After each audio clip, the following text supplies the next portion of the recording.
Guess who's back? Back again. Me. It's me. I'm back. I apologise for my absence, but hey, I'm back and ready to pick up where we left off and get back to the mess in Stars Hollow. So without further ado, let's go. Deadbeat dad came back to Stars Hollow with no child support nor any noticeable parental skills and is using the Gilmore girls for free bed and board. Rory takes Dee Dee to a softball game where he meets Dean and two deadbeats walk into a bar, I guess. Emily invites Dee Dee and his parents to Friday night dinner and we meet Strobe and Francine, who are demonic and hella rude. Richard Gilmore handles his business but only because he wants to protect the Gilmore name. Lorelai loses her mind and sleeps with Dee Dee and also forgets that she's supposed to be helping Luke paint the diner. Dee Dee loses his mind and proposes to Lorelai, and Lorelai regains her faculties and turns him down, and he rides off into the sunset and out of the Gilmore girls' lives once more. And that's what you missed on Gilmore Girls. So the episode starts with Jackson, which is always a fail in my books. Stop it, Bridgette. It's been a long time. You're supposed to be being nice. Literally every single person is smiling and nodding to each other, which as someone who was born and bred in London, I found personally unnerving. So it turns out there's some sort of Founders Firelight Festival going on in Stars Hollow. Try saying that 5 times quickly. Founders Firelight Festival. That's actually fun. So Miss Patty is explaining how Stars Hollow came to be to a bunch of 4-year-olds. Girl. The jury's still out on whether Miss Patty should be allowed to work with children or not. Who wants to hear about the time I danced in the cage for Tito Puente? Case in point. So as per usual, Dean is doing his stalker jobless routine and is waiting for Rory to get off the bus from Chiltern. But this time he's reading a book. Turns out that Rory has given Dean Anna Karenina to read and it ain't for him. Rory is trying to make fetch happen and I'm going to need her to stop. The boy don't want to read the book. He don't want to read any books. And to be honest, I'm on Dean with this one. Wait a damn minute.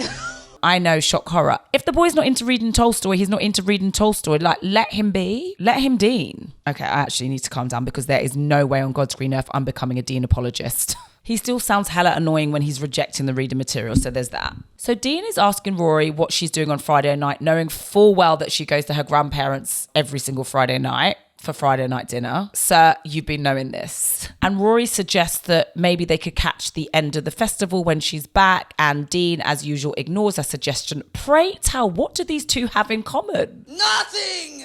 Absolutely nothing! So it turns out that the reason that Dean is inquiring about what she's doing on Friday night is because it's their 3-month anniversary and I cannot. Sorry, is that a thing? Was that a thing in high school? I've got to think back to many years ago. I mean, it wouldn't have been a thing for me because I wasn't allowed to date because I have an African mother, so... But yeah, I'm just wondering, what were you all up to with the 3-month anniversary thing? Is that a thing? Again, this busker working. I work hard for the money.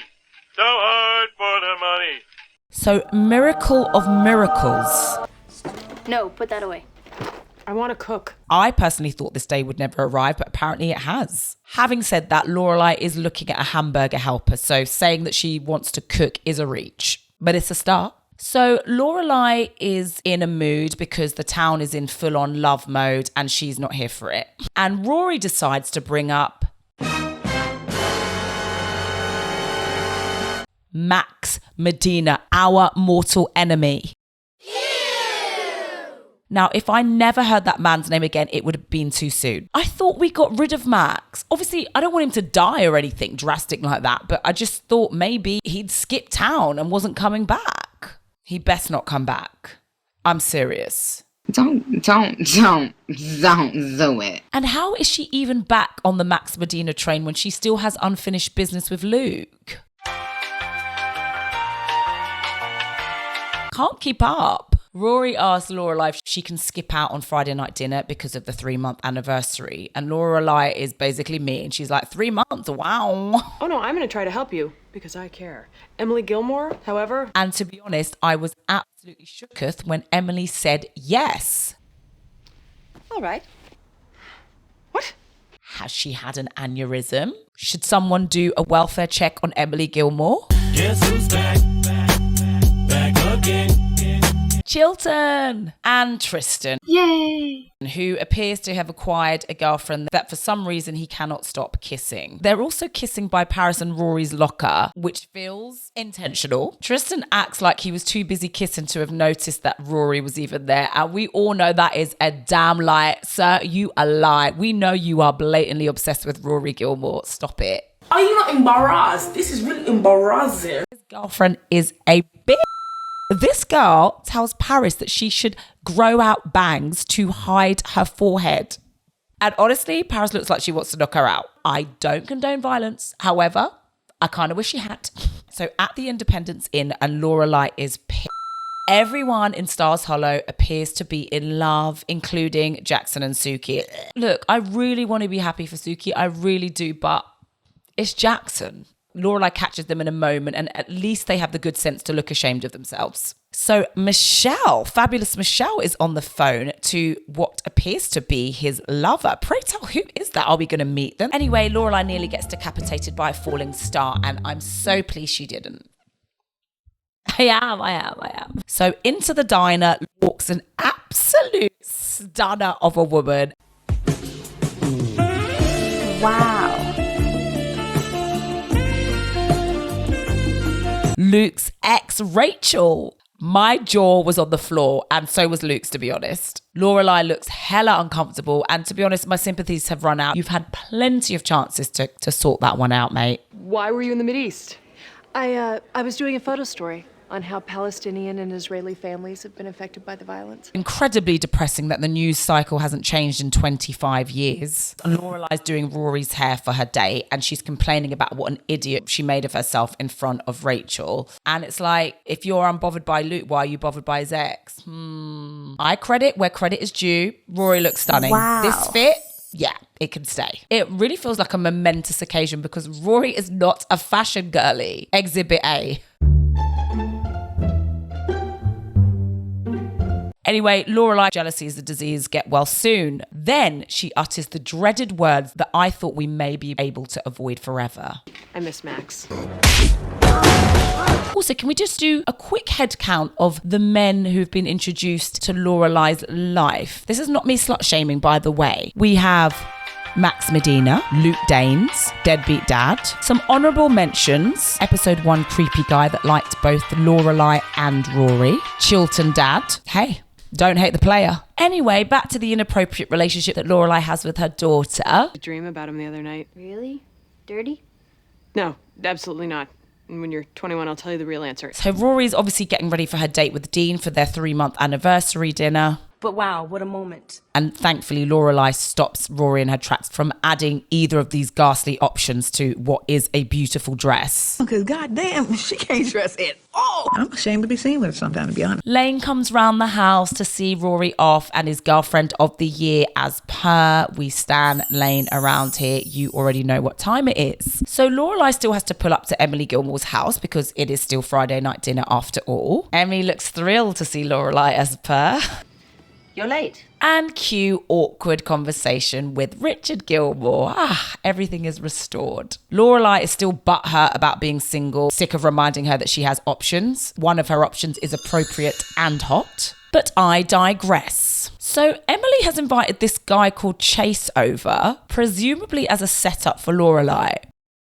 Absolutely not feeling him nor his hair. Sorry. But now we know why Emily was so chill about Rory going on this date with Dean, because she obviously had this up her sleeve. Emily basically feels like Lorelai's going to become a spinster and get left on the shelf. Honestly, very African mum coded is our Emily Gilmore. Chase is dry.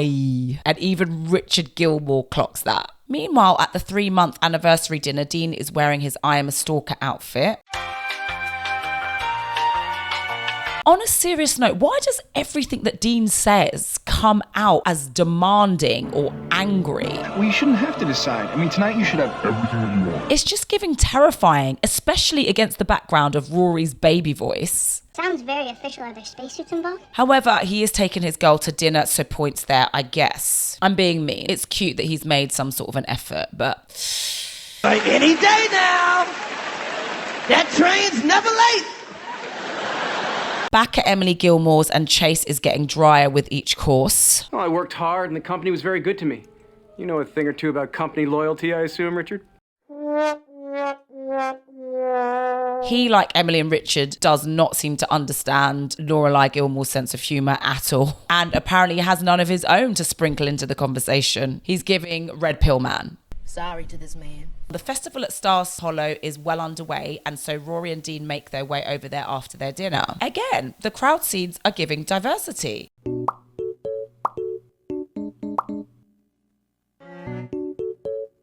Every single person there is coupled up, which is hella creepy, including Jackson and Suki. Yeah. They're going to light some fire for some reason, which signifies something. I don't know. Rory didn't even remember that it was their 3-month anniversary, but yet she's like, dinner, where's my gift? Dry Bones Chase is still at it, and his humorless chat is definitely grating on Richard Gilmore. Emily suggests that Chase and Lorelai go into another room and have a drink there, and Chase puts on the creepiest persona known to man. Why don't you and Lorelai retire to the living room for some brandy while I help Lita clean up?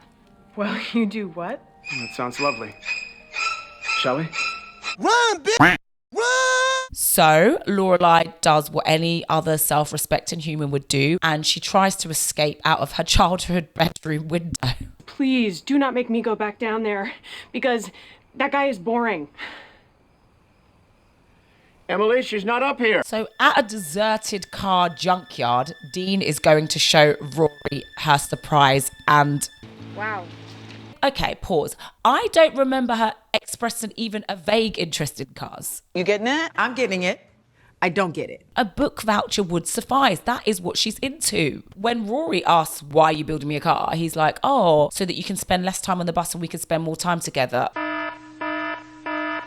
Ring the alarm. It's giving controlling behaviour. Anyway, ultimately, she seems happy and grateful, I guess. They kiss, and this is where I turned off Netflix and my subscription. Just kidding, just kidding. Good for them.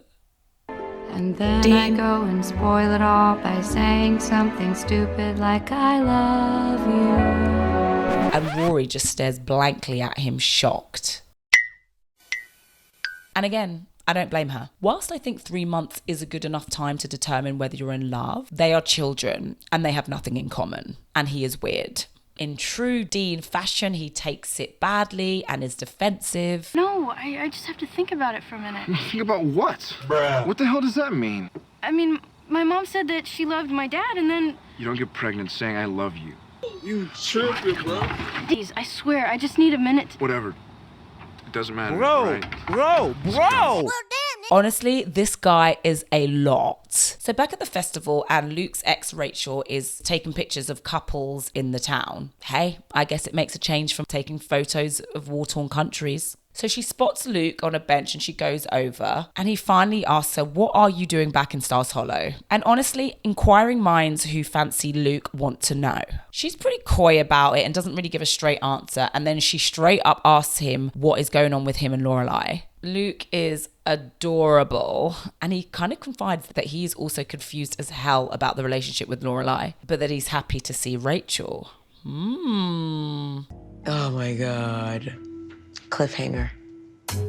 Lorelai spots Luke and sits down next to him, and it's her turn to inquire about Rachel. Not our King Luke being in his rightful place and having everybody fancy him. We both love and hate to see it. As usual, Lorelai has to give us confusion, and she's left to go home without the prize. So what does she do?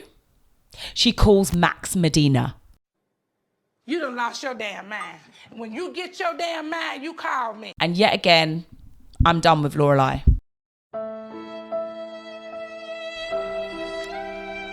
Rory? We just broke up. Anyway, that's the end of the episode, so let's get on with the character analysis. If you're out on the road. So Rory stays in her position. Her dress was cute and her ex-boyfriend is terrifying. Lorelai comes down because she called Max Medina, and we don't want that man back in our lives. Thank you so much. Richard Gilmore, up you go, daddy, for letting Lorelai escape that boring ass man. Emily Gilmore, girl, you're coming down for bringing the boring man to the dinner in the first place. Luke stays where he is. I feel like he's going to let his ex run him though. Dean, bottom of the barrel type of situation. And there you have it. I am so happy to be back. I sincerely hope I don't take another break as long as the break that I took, because I genuinely have missed this shit. But anyway, for now, I will hopefully see you next week. Okay, bye. I've got so much more to say on Gilmore Girls, so don't go away. Subscribe,